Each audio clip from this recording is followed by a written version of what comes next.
আসসালামু আলাইকুম রহমতুল্লাহ। আজকে আমরা যেটা করতে পারবো সেটা হচ্ছে ওরাল হাইপোগ্লাইসেমিক এজেন্ট। তো আমাদের অ্যান্টি ডায়াবেটিক ড্রাগের মধ্যে দুইটা জিনিস আছে, একটা হচ্ছে ইনসুলিন এবং একটা হচ্ছে ওরাল হাইপোগ্লাইসেমিক এজেন্ট। তো ইনসুলিন এবং ওরাল হাইপোগ্লাইসেমিক এজেন্ট নিয়ে আমরা যদি বিস্তারিত জানি তাহলে হচ্ছে আমরা ডায়াবেটিস ম্যানেজমেন্টে আমাদের জন্য ইজি হয়ে যাবে। তো ওরাল অ্যান্টি ডায়াবেটিক যে ড্রাগ আছে, তো এগুলাকে কয়েকটা ক্যাটাগরিতে ভাগ করা আছে, যেমন হচ্ছে সালফোনাইল ইউরিয়া। এই সালফোনাইল ইউরিয়ার মধ্যে ফার্স্ট জেনারেশন হচ্ছে টলবিউটামাইড, সেকেন্ড জেনারেশন হচ্ছে কি গ্লাইবুরাইড, গ্লিবেনক্লামাইড, ক্লিপিজাইড, ক্লিপ্লাজাইড, গ্লিমেপাইরাইড এগুলা। তারপর হচ্ছে বাইগুয়ানাইড, বাইগুয়ানের মধ্যে হচ্ছে কি মেটফর্মিন। তারপর হচ্ছে মেকলিটিনাইড অ্যানালগ, রেপাগ্লিটিনাইড, ঠিক আছে। তাহলে এই যে রেপাগ্লিনাইড, এই রেপাগ্লিনাইড সালফোনাইল ইউরিয়া, তারপর হচ্ছে ডি ফিনাইল ডেরিভেটিভ নাটেগ্লিনাইট, এরা হচ্ছে অনেকটা তাদের মেকানিজম অফ অ্যাকশন সেম।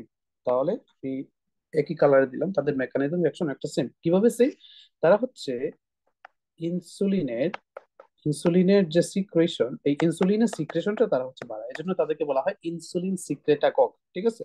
তাহলে sulfonylurea, meglitinide analogue repaglinide, diphenylalanine derivative nateglinide, তারা হচ্ছে সেম।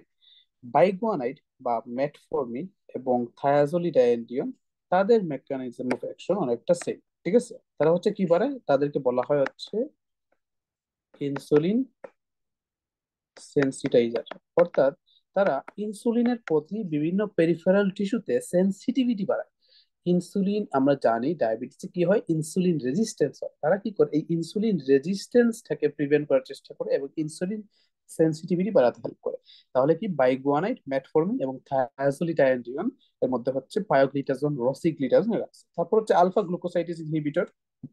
আলফা গ্লুকোসাইডিস ইনহিবিটর মধ্যে কি আছে, একারবোজ, মিগ্লিটল, বগলিভোজ। তারপর হচ্ছে ডিপিপি 4 ইনহিবিটর। ডিপিপি 4 ইনহিবিটর মানে কি, ডাই পেপটাইডাল পেপটাইডেস 4 ইনহিবিটর। যেটা গ্লিপটিন আছে, সাক্সাগ্লিপটিন আছে, তারপর হচ্ছে অ্যালোগ্লিপটিন, লিনাগ্লিপটিন, বিল্ডাগ্লিপটিন, ঠিক আছে। তো এর মধ্যে বিল্ডাগ্লিপটিন এবং লিনাগ্লিপটিন এগুলো সবচেয়ে বেশি ইউজ হয়। বিল্ডাগ্লিপটিন থেকে লিনাগ্লিপটিনটা অনেক সেফ, ঠিক আছে। বিল্ডাগ্লিপটিনের কিছু সাইড ইফেক্ট আছে। তারপর হচ্ছে SGLT2 ইনহিবিটর, সোডিয়াম গ্লুকোজ কো ট্রান্সপোর্টার 2 ইনহিবিটর, ডাপারটিফ্লোজিন, ফেনাক্লিফ্লোজিন, ঠিক আছে। আচ্ছা, তারপর হচ্ছে GLP-1 অ্যানালগ আছে কিছু। GLP-1 অ্যানালগ এর মধ্যে হচ্ছে এক্সিনাটাইড, এলবিগ্লুটাইড, ডুলাগ্লুটাইড, লিরাগ্লুটাইড, লিক্সিসেনাটাইড। এই GLP-1 অনেক কমনলি এখন ইউজ হচ্ছে। SGLT2 ইনহিবিটর অনেক কমনলি ইউজ হচ্ছে। এরপর হচ্ছে বাইগুয়ানাইড অনেক ইউজ হয়, সালফোনাইল ইউরিয়া অনেক বেশি ইউজ হয়, ঠিক আছে। মাঝে মধ্যে থায়াজিলিডাইন্ডিয়ন ইউজ হয়, DPP-4 ইনহিবিটর ইউজ হয়, এগুলা ভালো ইউজ হয়। তো এর মধ্যে আদার্স কিছু আছে, যেমন হচ্ছে প্রামলিনিটাইড, প্রামলিনটাইড। তো এখন এই যে বাইগুয়ানাইড এবং থায়াজোলিডাইন্ডিয়ন, তাদেরকে বলা হয় কি ইনসুলিন সেন্সিটাইজার।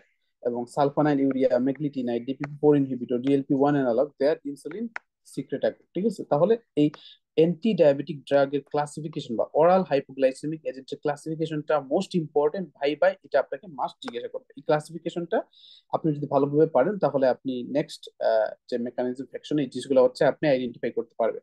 তো আমরা দেখি যে ইনসুলিন সিক্রেটাগগের মধ্যে কি কি আছে, যারা হচ্ছে ইনসুলিনের সিক্রেশনটা বাড়ায়, যেমন হচ্ছে সালফোনাইল ইউরিয়া। ফার্স্ট জেনারেশনের মধ্যে আমরা পাই হচ্ছে টলবিউটামাইড, ক্লোরপ্রোপামাইড, তারপর হচ্ছে টলোজামাইড, ঠিক আছে। তো এরা বেশি হাইপোগ্লাইসিমিয়া করে, যারা হচ্ছে ফার্স্ট জেনারেশন তারা হাইপোগ্লাইসিমিয়াটা বেশি করে, ঠিক আছে। আচ্ছা, তারপর হচ্ছে তারা কি করে, এডিএইচ বাড়িয়ে দেয়, মানে হচ্ছে তারা সিআর করতে পারে। যারা হচ্ছে ফার্স্ট জেনারেশন তাদের একটা সাইড ইফেক্ট হচ্ছে তারা সিআর করতে পারে। আচ্ছা, মানে তারা হচ্ছে এডিএইচ কে বাড়িয়ে দেয়। এডিএইচ যদি বেড়ে যায় তাহলে কি হবে, ওয়াটার রিঅ্যাবজর্পশন হবে। কি হবে, ওয়াটার রিঅ্যাবজর্পশন হবে। যার ফলে হচ্ছে ডাইলিশনাল হাইপোনেট্রিমিয়া হতে পারে। ডাইলিশনাল হাইপোনেট্রিমিয়া হলে একটা পেশেন্টের ক্ষেত্রে যদি ওই পেশেন্টের হার্ট ফেলিয়ারের কোনো সিমটম থাকে, প্রিভিয়াস কোনো এমআই অ্যাটাক থাকে, তাহলে ওই পেশেন্টের ক্ষেত্রে এটা কিন্তু অনেক ক্ষতি করে। এর জন্য ফার্স্ট জেনারেশন এখন অ্যাভয়েড করা হয়। সেকেন্ড জেনারেশন সালফোনিলুরিয়া, তারাও অনেকটা সিয়ার করতে পারে, অর্থাৎ এডিএইচ কে তারা বাড়িয়ে দিতে পারে, যার ফলে ওয়াটার ইনটক্সিকেশন হয় বা ওয়াটার বেড়ে যায়। বাট ফার্স্ট জেনারেশন থেকে এটা অনেক কম, যেমন হচ্ছে গ্লিবেনক্লামাইড আছে, গ্লিপ্লিডাইড আছে, তারপরে গ্লিমেপাইরাইড আছে। এই গ্লিমেপাইরাইডটা অনেক ভালো। তারপর হচ্ছে আমরা আসি ম্যাগলিটিনাইট। এই ম্যাগলিটিনাইটের মধ্যে কি আছে, রেপাগ্লিনাইট, ঠিক আছে। রেপ্রাগ্লিনাইট, তো এটার এইজড পিপল, হ্যাঁ এইজড পিপলদের জন্য এই রেপাগ্লিনাইটটা অনেক ইউজ হচ্ছে। তারপর হচ্ছে ডাইফিনাইল অ্যালানিন ডেরিভেটিভ হচ্ছে নাটেগ্লিনাইট, ঠিক আছে। নাটেগ্লিনাইট, এগুলো নামগুলো একটু কঠিন এবং এই নামগুলো হচ্ছে আপনাকে বারবার পড়তে হবে। ঠিক আছে, বারবার পড়ে মুখস্থ করতে হবে। পরীক্ষার সময় দেখা যায় যে এই থায়াজোলিডাইন্ডিয়ন এইটার প্রনাউন্সিয়েশন করতে করতে হচ্ছে আইডিং চলে যায়। তো এই জন্য এটার ক্লাসিফিকেশনটা আমি এই জন্য বললাম খুবই important. Anti diabetic, oral anti diabetic ড্রাগের ক্লাসিফিকেশনটা বারবার পরে মুখস্থ করতে হবে। এটা কিন্তু রিটেনে আসে, বারবার দেখবেন যে বিভিন্ন রিটেনে প্রতি বছর এটা আসে। তারপর হচ্ছে আমরা ইনসুলিন সেন্সিটাইজার, এরা হচ্ছে ইউগ্লাইসেমিক এজেন্ট। অর্থাৎ এরা কি করে না, দেখা যায় ওরাল অ্যান্টিডায়াবেটিক ড্রাগ সালফানাইল ইউরিয়া নেওয়ার পরে পেশেন্টের হাইপোগ্লাইসিমিয়া হওয়ার একটা চান্স থাকে, কিন্তু ইউগ্লাইসেমিক বলতে এরা হাইপোগ্লাইসিমিয়া করে না। অর্থাৎ আমাদের blood glucose level optimum level থেকে তারা কমানে, ঠিক আছে।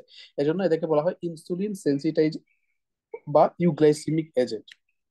যেমন হচ্ছে বাইগুয়ানাইট, মেটফর্মিন, ফেনফর্মিন। এই ফেনফর্মিনটা এখন ইউজ হয় না, কারণ এটা ল্যাকটিক অ্যাসিডোসিস করে বেশি। আমরা জানি যে আমাদের যে বাইগুয়ানাইট যেগুলো আছে, যেমন মেটফর্মিন, ফেনফর্মিন, তাদের একটা অ্যাডভার্স ইফেক্ট হচ্ছে ল্যাকটিক অ্যাসিডোসিস। তো ফেনফর্মিনটা প্রথম দিকে যখন আবিষ্কৃত হয় এটা অনেক ইউজ হতো, কিন্তু এটা ল্যাকটিক অ্যাসিডোসিস বেশি করে বলে এটা ইউজ হয় না। থায়াজোলিডাইন্ডিয়নের মধ্যে কি আছে, পায়োগ্লিটাজোন, ব্রোসিগ্লিটাজোন আছে। তারপর হচ্ছে আলফা গ্লুকোসাইডেজ ইনহিবিটর আমরা জানলাম, হচ্ছে একারবোর্ডস, মিগ্লিটল, ভোগলিভুস, নামগুলো সুন্দর। তারপর হচ্ছে ইনক্রিটিন বেসড থেরাপিউটিক্স, ঠিক আছে।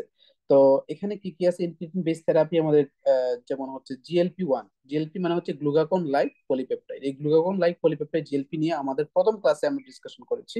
যেমন হচ্ছে এক্সিনেটাইড, লিরাগ্লুটাইড, এলবি গ্লুটাইড, লিক্সিসেনাটাইড, ডুলাগ্লুটাইড, এগুলো হচ্ছে অনেক কমনলি ইউজড হচ্ছে জিএলপি 1 এলালক গুলা। তারপর হচ্ছে DPP 4 inhibitor, dipeptidyl peptidase 4 inhibitor, sitagliptin, saxagliptin, linagliptin. লিনাগ্লিপটিনটা ইউজ হয়, ইলডাগ্লিপটিনটা ইউজ হয়, ঠিক আছে। তাহলে এটা, এই যে ডিপিপি 4 ইনহিবিটর, এটার মানে অ্যাডভান্টেজটা কি? এটা অ্যাডভান্টেজ হচ্ছে ডায়াবেটিসের অনেক পেশেন্ট, বেশিরভাগ ক্ষেত্রে ডায়াবেটিস মেলিটাস টাইপ 2 পেশেন্টরা তারা হচ্ছে ওল্ড এজ থাকে। তো ওল্ড এজে দেখা যায় অনেকের কিন্তু কিডনি ডিসফাংশন থাকে, রেনাল ইম্পেয়ারমেন্ট থাকে। সেক্ষেত্রে আমরা কিন্তু মেটফর্মিন, যাদের রেনাল ইম্পেয়ারমেন্ট থাকে তাদের ক্ষেত্রে আমরা কিন্তু মেটফর্মিন ইউজ করি না, সব ক্ষেত্রে ইউজ করি না। তো সেক্ষেত্রে আমরা ডিপিপি 4 ইনহিবিটর ইউজ করতে পারি। রেনাল ইনসাফিসিয়েন্সি বা রেনাল ইম্পেয়ারমেন্ট থাকলে আমরা সেটা ইউজ করতে পারি। তারপর হচ্ছে এসডিএলটি 2 ইনহিবিটর, ড্যাপাগ্লিফ্লোজিন, এম্পাগ্লিফ্লোজিন, ঠিক আছে। তারপর হচ্ছে কানাগ্লিফ্লোজিন, এগুলো ইউজ হচ্ছে। তারপর হচ্ছে ব্রোমোক্রিপ্টিন, প্রেমলিনাইড, ঠিক আছে, প্রেমলিনটাইড, হ্যাঁ, প্রেমলিনটাইড, ব্রোমোক্রিপ্টিন, এগুলা ইউজ হচ্ছে। যদিও এগুলা খুব রেয়ারলি ইউজ হয়, এগুলা জাস্ট আপনারা নাম মনে রাখতে পারেন। তবে SGLT 2 inhibitor, DPP 4 inhibitor, GLP 1 analogue, alpha glucosidase inhibitor, biguanide, thiazolidinedione, তারপর হচ্ছে insulin secretagogue, sulfonylurea, meglitinide, diphenylalanine, ঠিক আছে। এটা ভাইবার জন্য 3 স্টার, ভাইবার জন্য 3 স্টার, এবং রিটেনের জন্য 5 স্টার। রিটেনে মাস্ট আসবে, এবং ভাইবা এটার জন্য আলাদা 2টা কার্ড আছে। এই জন্য আপনাকে এটা আপনি ধরে রাখতে পারেন যে ভাইবা আপনার এই ক্লাসিফিকেশনটা আসবে। তো আমরা যদি দেখি যে আমাদের সালফোনাইল ইউরিয়া যেগুলো আছে তাদের মধ্যে একটা কম্প্যারিজন আমরা করব। যেমন হচ্ছে টলবিউটামাইড এবং ক্লোরোপ্রোপামাইড, তারা হচ্ছে ফার্স্ট জেনারেশন, যেহেতু তারা হচ্ছে হাইপোগ্লাইসেমিয়া বেশি করে, তারা হচ্ছে এডিএইচ বেশি সিক্রেশন করে, ঠিক আছে। সিমটমস অফ ইনঅ্যাপ্রোপ্রিয়েট, সিআইড মানে কি, syndrome of inappropriate ADH secretion, ঠিক আছে, এটাকে বলে সিআড।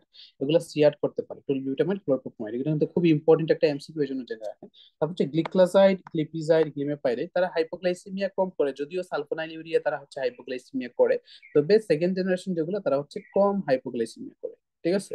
আচ্ছা, যেমন আমরা গ্লিপিজাইড, এটা হচ্ছে অলডারলি পেশেন্টদের ক্ষেত্রে আমরা এটা দিতে পারি। তারপর হচ্ছে গ্লিক্লাজাইড যেটা আছে এটার হচ্ছে অ্যান্টিপ্লাটলেট ইফেক্ট আছে, অ্যান্টিপ্লাটলেট ইফেক্ট আছে।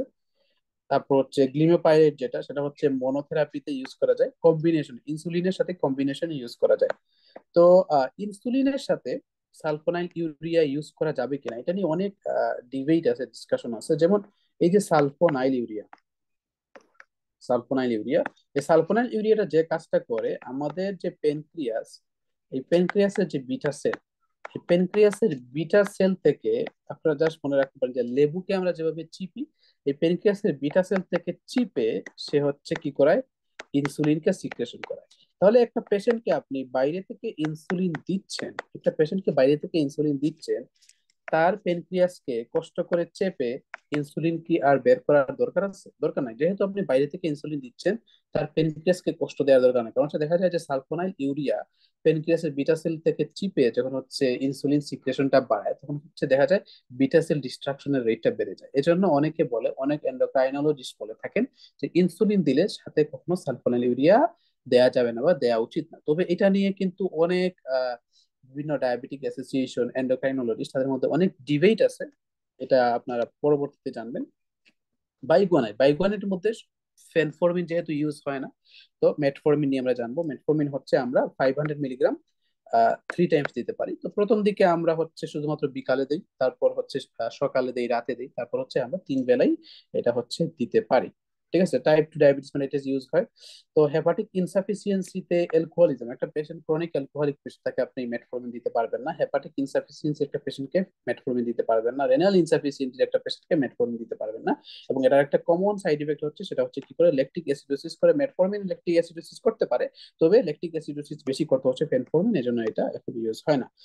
মেগলিসিনাইড অ্যানালগ কি, যেমন হচ্ছে রেপাগ্লিনাইড। ঠিক আছে, এই রেপাগ্লিনাইডটা সেম এজ সালফোনাইল ইউরিয়া, তারা হচ্ছে সেম মেকানিজমে কাজ করে। তারপর হচ্ছে নাটেগ্লিনাইড আছে, ডিফেনাইলেলানিন ডেরিভেটিভ। তবে যে থায়াজোলিডাইন্ডিয়ান হচ্ছে রসিগ্লিটাজন, পায়োগ্লিটাজন, তারা হচ্ছে ফ্লুইড রিটেনশন করে, ওয়েট গেইন করে। ঠিক আছে, ফ্লুইড রিটেনশন করতে পারে, ওয়েট গেইন করতে পারে। এজন্য যেহেতু তারা ফ্লুইড রিটেনশন করে, that's why they can precipitate congestive cardiac failure.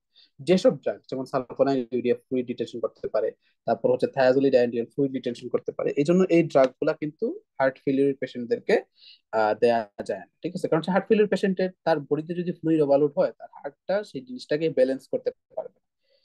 ঠিক আছে, আচ্ছা। তারপর হচ্ছে আমরা একটু দেখার চেষ্টা করি, যেমন হচ্ছে আলফা গ্লুকোসাইডেজ ইনহিবিটর, যেমন হচ্ছে একারবোজ আছে। এই একারবোজটা মানে লেস কমনলি ইউজ হয়, যেমন হচ্ছে এটা কি করে ফ্লাটুলেন্স করে, ডায়রিয়া করতে পারে, এগুলো করতে পারে। তবে একারবোজ নেওয়ার পরে পেশেন্টটা কিন্তু দেখা যাবে, আপনি পেশেন্টকে একারবোজ সাজেস্ট করবেন, আপনি হয়তো পেশেন্টের ক্ষেত্রে মেটফরমিন ইউজ করে ফেলছেন, সালফোলাইন ইউরিয়া ইউজ করছেন, তারপর হচ্ছে হয়তো ডিপিপি-4 হ্যাঁ ইনহিবিটর আপনি ইউজ করছেন, দেখা গেল যে পেশেন্টের ডায়াবেটিসটা কন্ট্রোল হচ্ছে না। আবার পেশেন্ট এমন একটা স্টেটে আছে যে ইনসুলিনও শুরু করা যাচ্ছে না। ইনসুলিন শুরু করার জন্য কিন্তু আমরা কিছু ইন্ডিকেশন করছি, যে আমাদের HbA1c এর একটা নির্দিষ্ট লেভেল 9.5 এর বেশি না হলে আমরা ইনসুলিন শুরু করি না। তারপর হচ্ছে আমাদের ফাস্টিং ব্লাড সুগার, তারপর হচ্ছে পোস্ট পোস্ট প্রান্ডিয়াল গ্লুকোজ, এগুলো একটা নির্দিষ্ট লেভেল পর্যন্ত না আসা পর্যন্ত আমরা ইনসুলিন শুরু করি না। তাহলে একটা পেশেন্টকে আপনি ইনসুলিন শুরু করতে পারছেন না, আবার ওরাল হাইপোগ্লাইসেমিক এজেন্টেও তার ডায়াবেটিসটা কন্ট্রোল হচ্ছে না। তখন হচ্ছে আপনি বিভিন্ন ট্রাই করতে থাকবেন, জাইকারবোজ এড করবেন, আপনি SGLT2 ইনহিবিটর ইউজ করবেন, DPP-4 ইনহিবিটর ইউজ করবেন।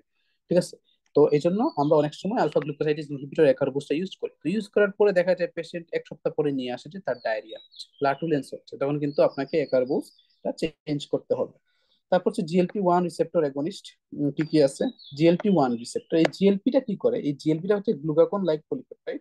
এটা হচ্ছে ইনসুলিনের সিক্রেশন বাড়ায়, প্যানক্রিয়াসের বিটা সেলে ইনসুলিন সিক্রেশন বাড়ায়। তো এই জিএলপি এর মতো আমাদের বডিতে এই জিএলপিটা কি হয়, নর্মালি এন্ডোজেনাসলি এটা তৈরি হয়, এবং আমাদের বডিতে এটা যখন রিলিজ হয় তখন এটা হচ্ছে ইনসুলিনের সিক্রেশনটাকে বাড়ায়। তো আমরা এই GLP-1 এর মতো সেম কিছু সাবস্টেন্স যদি বাইরে এনালগ হিসেবে তৈরি করতে পারি, সেগুলো কিন্তু ইনসুলিনের সিক্রেশন বাড়াবে। এগুলো হচ্ছে কি এক্সানেটাইড, অ্যালবিগ্লুটাইড, ডুলাগ্লুটাইড, লিরাগ্লুটাইড। এরা হচ্ছে নজিয়া করে, ভমিটিং করে, এগুলো করতে পারে। DPP-4 ইনহিবিটর হচ্ছে স্ট্যাগলিপটিন, বিল্ডাগ্লিপটিন, লিনাগ্লিপটিন, সাক্সাগ্লিপটিন। তারপর হচ্ছে SDT2 ইনহিবিটর হচ্ছে ডাবাগ্লিফ্লোজিন, কানাগ্লিফ্লোজিন, এম্পাগ্লিফ্লোজিন। তারপর হচ্ছে এমাইলিন অ্যানালগ, সেটা হচ্ছে কি প্রামলিন টাইপ। ঠিক আছে, প্রামলিন টাইপ হচ্ছে এমাইলিন অ্যানালগ। তো আমরা যদি সালফোনাইল ইউরিয়া নিয়ে একটু দেখার চেষ্টা করি, সালফোনাইল ইউরিয়া হচ্ছে আমাদের দুইটা জেনারেশন আছে, first generation, second generation. First generation মধ্যে হচ্ছে 12 গ্লুটামাইড, ফ্লোরপ্রোপামাইড, এগুলো আছে। তো এই সালফোনাইল ইউরিয়া বা ইনসুলিন সিক্রেটাগক যেগুলো, সালফোনাইল ইউরিয়া, মেগলিটিনাইড, ডাইফেনাইল এলানিল ডেরিভেটিভ যেগুলো আছে, এগুলো কিন্তু সেম মেকানিজমে কাজ করে থাকে।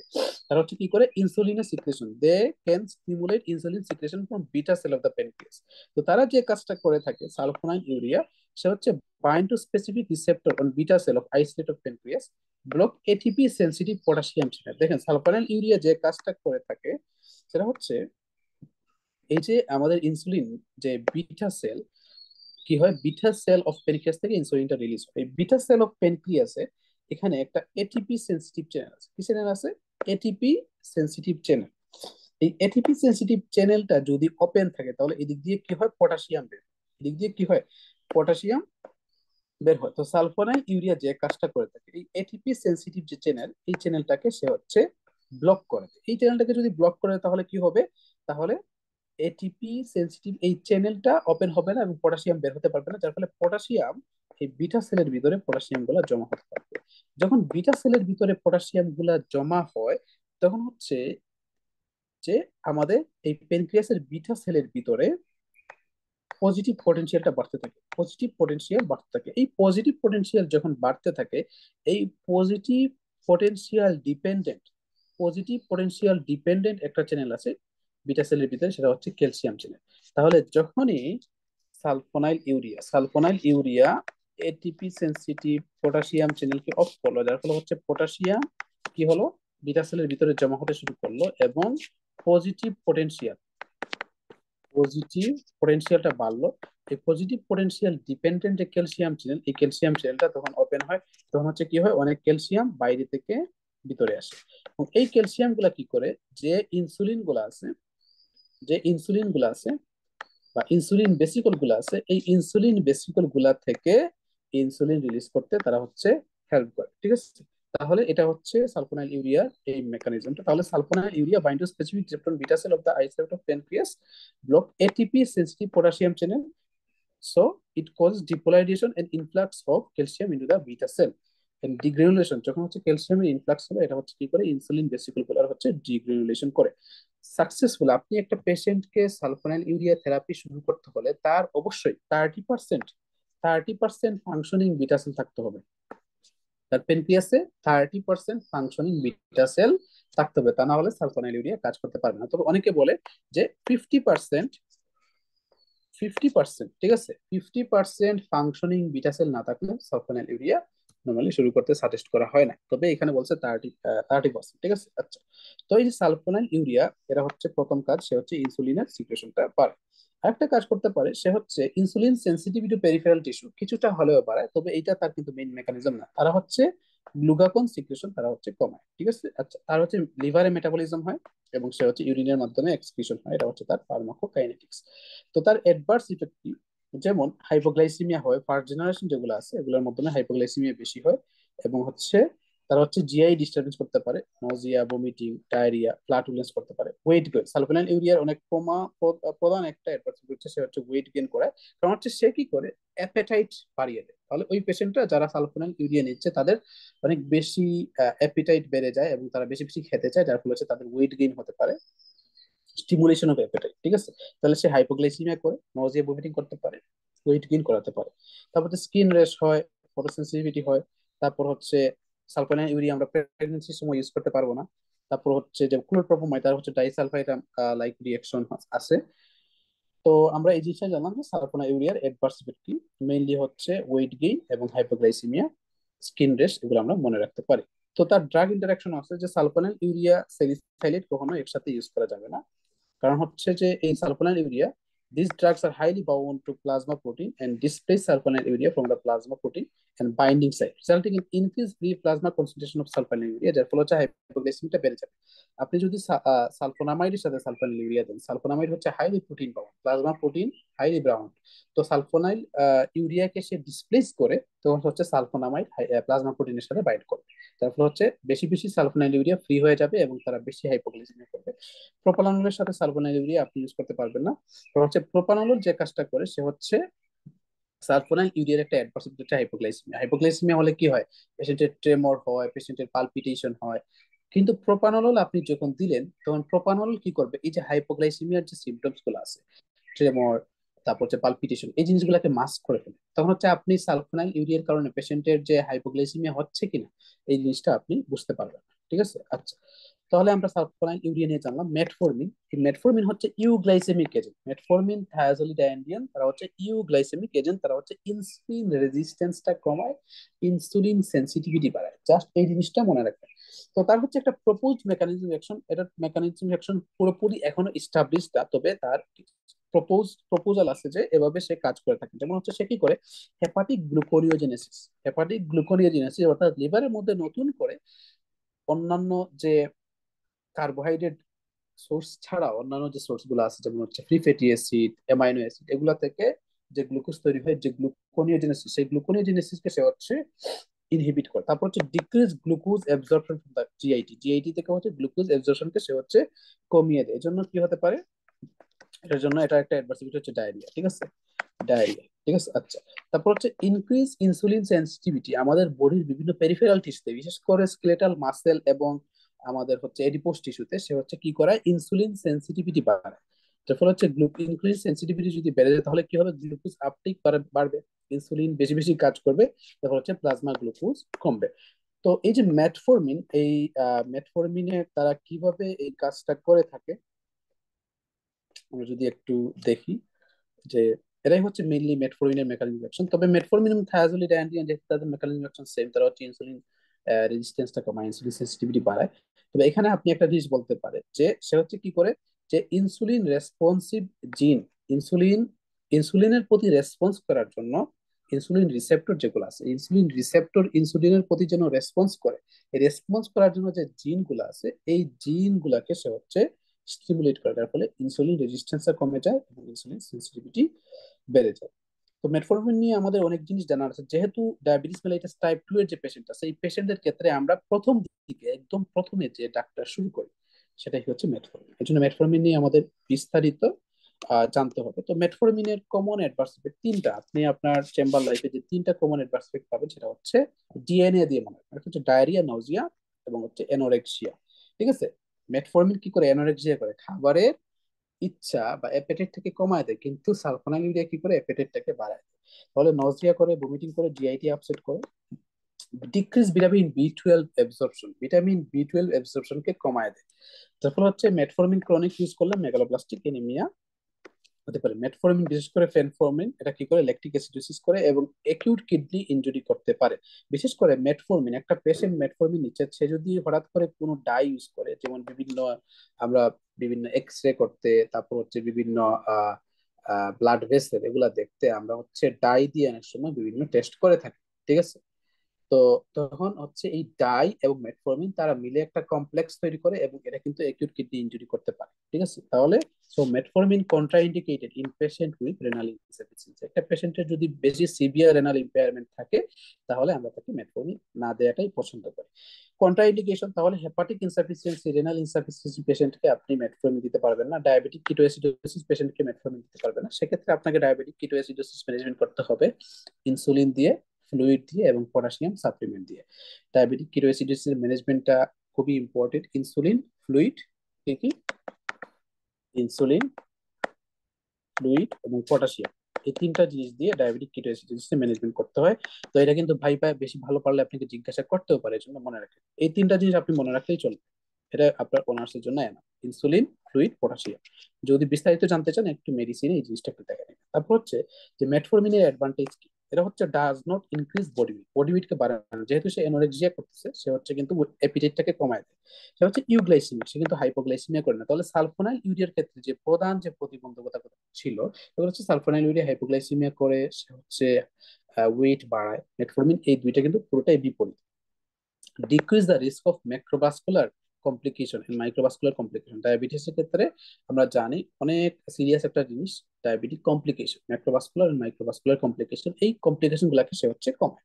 তারপর হচ্ছে একটা পেশেন্ট সে হচ্ছে মেটফরমিন নিচ্ছে অনেক লম্বা সময় ধরে, তাহলে তার কি হবে, যে calcium dependent absorption, calcium dependent absorption of vitamin B 12 এটা হচ্ছে কি হবে, অল্টার হবে, যার ফলে ভিটামিন বি 12 ডেফিসিয়েন্সি হতে পারে। তাহলে মেটফরমিন একটা পেশেন্ট নিচ্ছে লম্বা সময় ধরে, কয়েক বছর ধরে, তাহলে তাকে আপনি নিয়ম হচ্ছে তাকে ক্যালসিয়াম সাপ্লিমেন্টেশন দেওয়া, কি দেওয়া, ক্যালসিয়াম সাপ্লিমেন্টেশন দেওয়া। কারণ হচ্ছে এখানে কি হয়, ক্যালসিয়াম ডিপেন্ডেন্ট ভিটামিন বি 12 অ্যাবজর্পশনটা বাধাগ্রস্ত হয়। তাহলে পেশেন্টের আপনি যদি ক্যালসিয়াম সাপ্লিমেন্টেশন দেন তাহলে তার ভিটামিন বি 12 অ্যাবজর্পশন হবে এবং তার ভিটামিন বি 12 ডেফিসিয়েন্সি হবে না, মেগালোপ্লাস্টিক অ্যানিমিয়া রিস্কটা কমে যায়।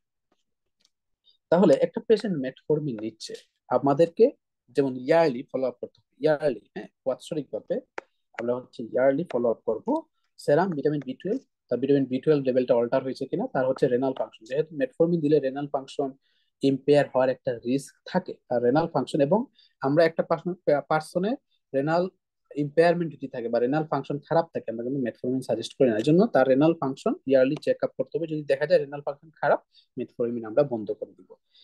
তো মেটফরমিন অলওয়েজ স্টার্ট করা হয় মনোথেরাপি হিসেবে ডায়াবেটিস মেলাইটাস টাইপ 2। ঠিক আছে, ডায়াবেটিস মেলাইটাস টাইপ 2 এর পেশেন্ট যারা আছে তাদেরকে হচ্ছে আমরা মনোথেরাপি হিসেবে মেটফরমিন স্টার্ট করে থাকি, যেমন হচ্ছে কমেট, কি, কমেট 500 মিলিগ্রাম, কমেট 500 মিলিগ্রাম।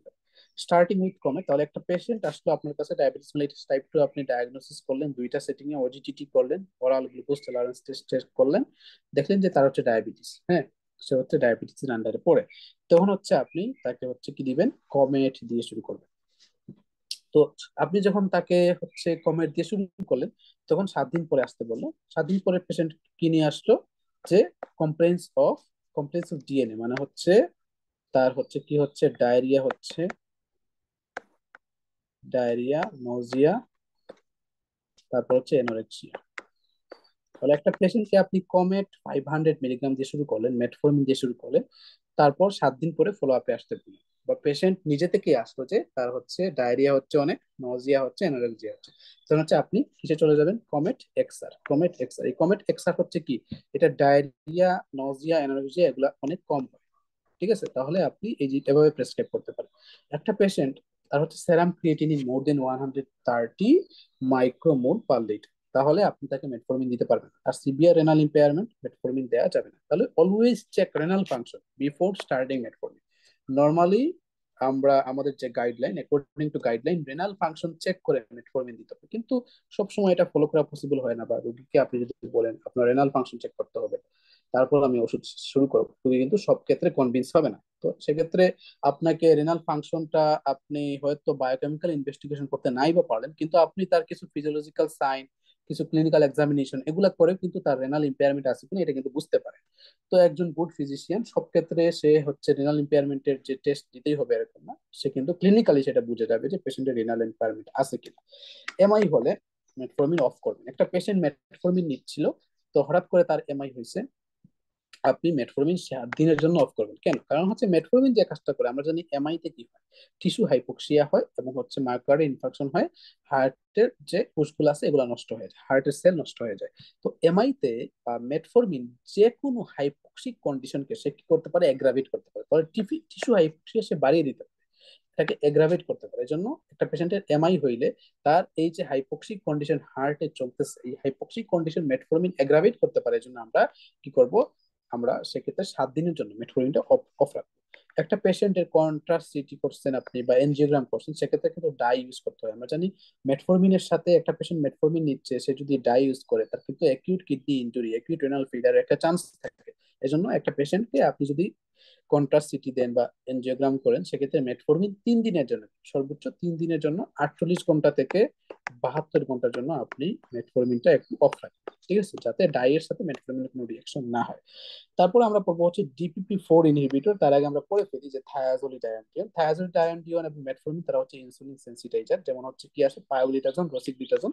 তারা কি করে, পিপিএআর গামার সাথে বাইন্ড করে নিউক্লিয়াসের মধ্যে, পিপিএআর গামার সাথে বাইন্ড করে আমাদের, বিশেষ করে আমাদের স্কেলেটাল মাসল এবং এডিপোস টিস্যুর যে নিউক্লিয়াস এগুলোর মধ্যে পিপিআর গামার সাথে যখন বাইন্ড করে, তখন হচ্ছে ইনসুলিন রেসপন্সিভনেস যে জিন আছে, ইনসুলিন রেসপন্সের জন্য যে জিন আছে, এই জিন গুলার তারা হচ্ছে অ্যাক্টিভ করে, যার ফলে হচ্ছে পেরিফেরাল টিস্যুতে ইনসুলিনের সেন্সিটিভিটি বেড়ে যায়, মাসেল এন্ড এডিপোস টিস্যুর মধ্যে ইনসুলিন রেসপন্সিভ জিনগুলার অ্যাক্টিভিটি বাড়িয়ে দেয়।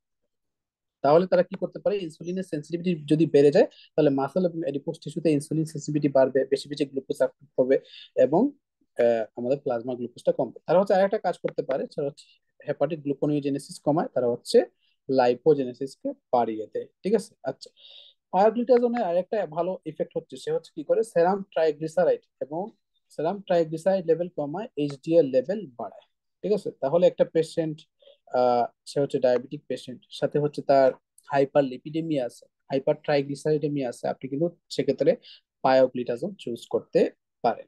তারপর হচ্ছে DPP-4 ইনহিবিটর কি কি আছে, সিটাগ্লিপটিন, অ্যালোগ্লিপটিন, লিনাগ্লিপটিন, এটা বেশি ইউজ হয়। তারপর হচ্ছে আছে কি, ভিলডাগ্লিপটিন, বিল্ডাগ্লিপটিন এবং লিনাগ্লিপটিন, এগুলো বেশি ইউজ হচ্ছে। এই যে DPP-4 ইনহিবিটর, এটা নিয়ে আমাদের ডিসকাশন জরুরি। আমরা যখন অরালি কোনো একটা খাবার খাই, বিশেষ করে অরালি যখন গ্লুকোজ খাই, ঠিক আছে, এই অরালি যখন আমরা গ্লুকোজ খাই, তখন হচ্ছে আমাদের ইন্টেস্টাইন থেকে কি রিলিজ হয়, GLP-1, গ্লুকাগন লাইক পলিপেপটাইড 1, ঠিক আছে?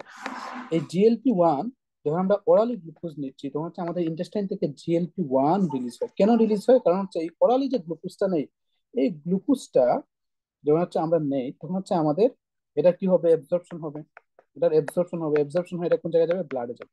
তাহলে ওরাল যখন আমরা অনেক বেশি গ্লুকোজ দিচ্ছি তখন হচ্ছে ব্লাডে এই গ্লুকোজটা গিয়ে সে কি করতে পারে, খাবারের পরে হাইপারগ্লাইসিমিয়া করতে পারে। তাহলে খাবারের পরে এই হাইপারগ্লাইসিমিয়াটা যেন না হয়, তখন হচ্ছে ইন্টেস্টাইন থেকে আলাদা আলাদা জিএলপি 1 রিলিজ করায়, এবং এই জিএলপি 1 প্যানক্রিয়াসের বিটা সেলে গিয়ে কি রিলিজ করা, ইনসুলিন রিলিজ করা, কি রিলিজ করা, ইনসুলিন রিলিজ করা। এবং এই ইনসুলিন কি করে, খাবারের পরে পোস্টপ্রান্ডিয়াল যে হাইপারগ্লাইসিমিয়া, এই হাইপারগ্লাইসিমিয়াটাকে হচ্ছে সে কি করে প্রিভেন্ট করে। তাহলে পোস্টপ্রান্ডিয়াল হাইপারগ্লাইসিমিয়া প্রিভেনশন করার জন্য আমাদের বডিতে জিএলপি 1 রিলিজ হয়। এই জিএলপি 1 কি করে, ইনসুলিন সিক্রেশনটাকে বাড়ায়। তাহলে জিএলপি 1 কি, একটা ইনসুলিন সিক্রেটাকক।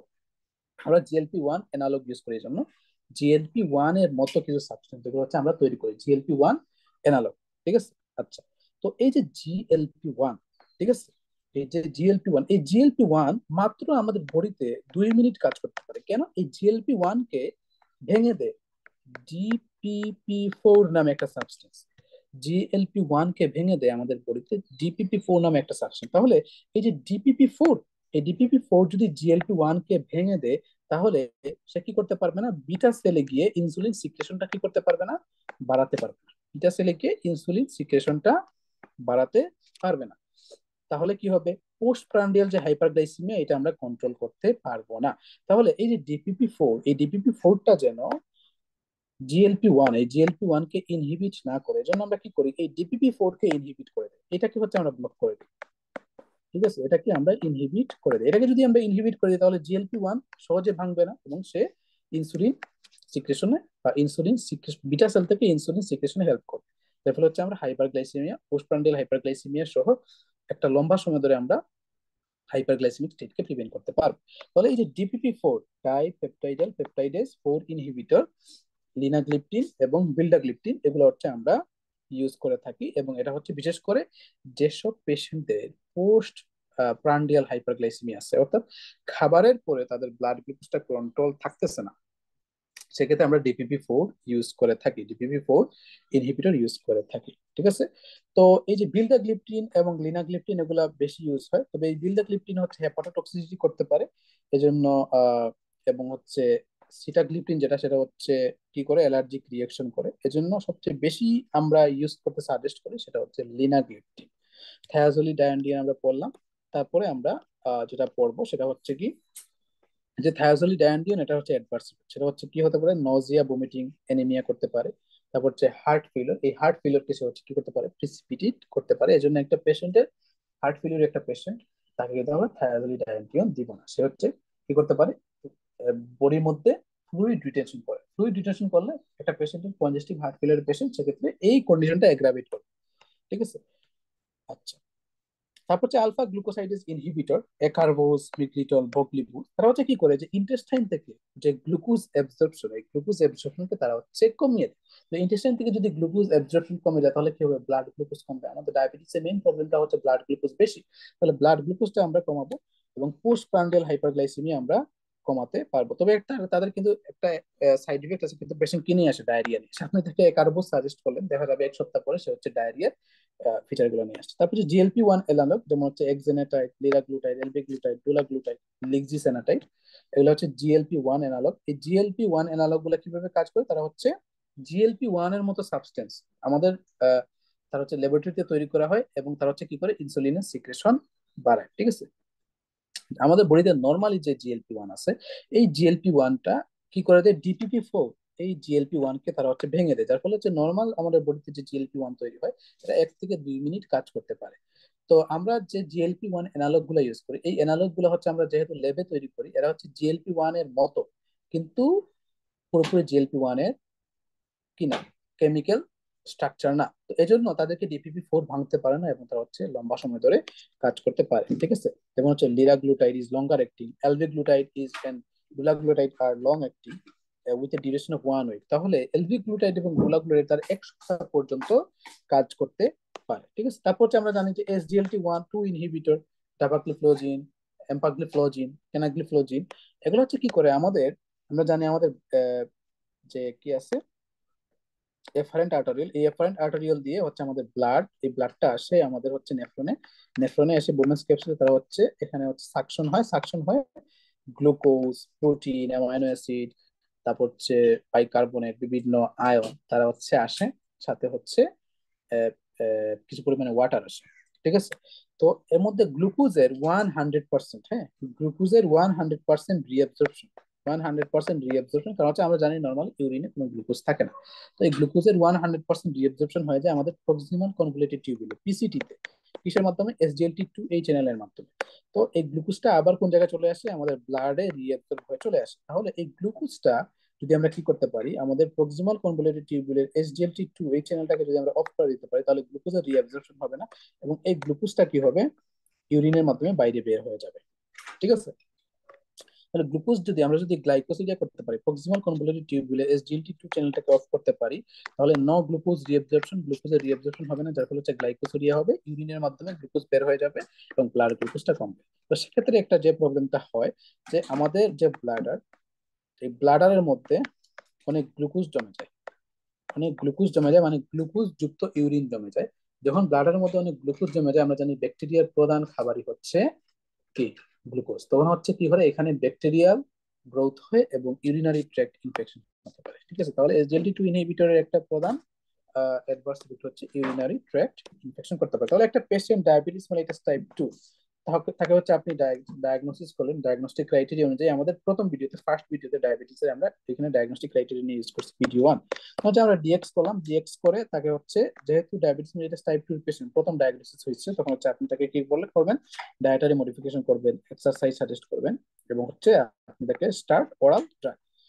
তো not control by oral drug, oral drug দ্বারা কন্ট্রোল হচ্ছে না, ঠিক আছে। Persistent rise of blood glucose, তখন হচ্ছে আপনি তাকে স্টার্ট ইনসুলিন শুরু করতে পারেন।